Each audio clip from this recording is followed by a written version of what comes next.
Antoine Tshisekedi Tshilombo a rehaussé de sa présence avec plusieurs chefs d'État africains la cérémonie d'investiture du président de la République du Congo, Denis Sassou Nguesso, réélu pour un nouveau mandat de 5 ans. En début de semaine, le président de la République a signé l'ordonnance portant nomination de membres du nouveau gouvernement dirigé par le Premier ministre Sama Lukonde Kyenge, la semaine du président avec Kibambe Soumi. La République démocratique du Congo a un nouveau gouvernement depuis lundi 12 avril 2021. Ce gouvernement du Premier ministre Sama Lukonde Kyenge a été rendu public à travers une ordonnance présidentielle lue par le porte-parole du chef de l'État, Kasongo Mwema. Il compte 56 membres, dont 4 vice-premiers ministres, 9 ministres d'État, 31 ministres, 1 ministre délégué et 11 vice-ministres.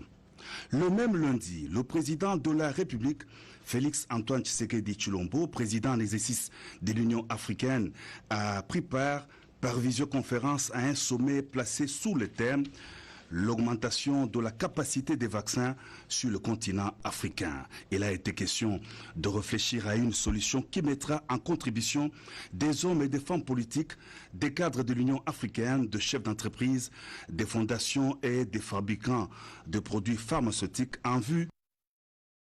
de route pour la croissance de la capacité africaine de produire des vaccins. Dans son allocution, le chef de l'État a fait savoir que l'Afrique a besoin de santé publique pour un système de santé publique nécessitant au niveau de l'Union africaine une coordination et une coopération adéquate entre les institutions continentales et nationales ainsi qu'un renforcement de chaque structure. Force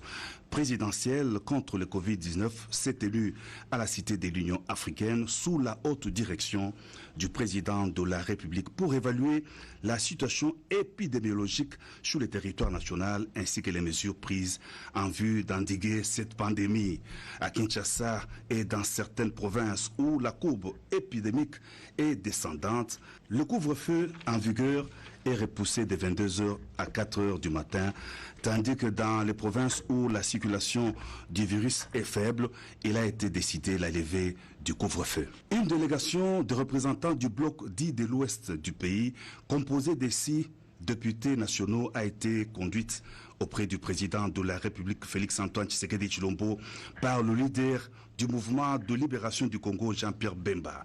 Ils ont pris l'initiative de rencontrer le chef de l'État pour lui faire part de préoccupations communes de leur province contenues dans un document intitulé « Programme de développement intégré du bloc ouest et de la Grande Orientale ».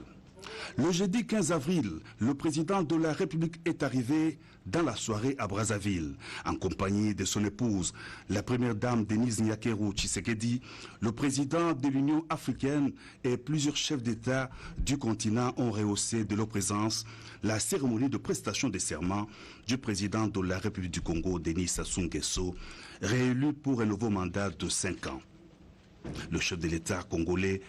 a, dans son discours d'investiture, promis de poursuivre le processus de développement intégral du Congo-Brazzaville selon son nouveau projet de société. Ensemble, poursuivons la marche.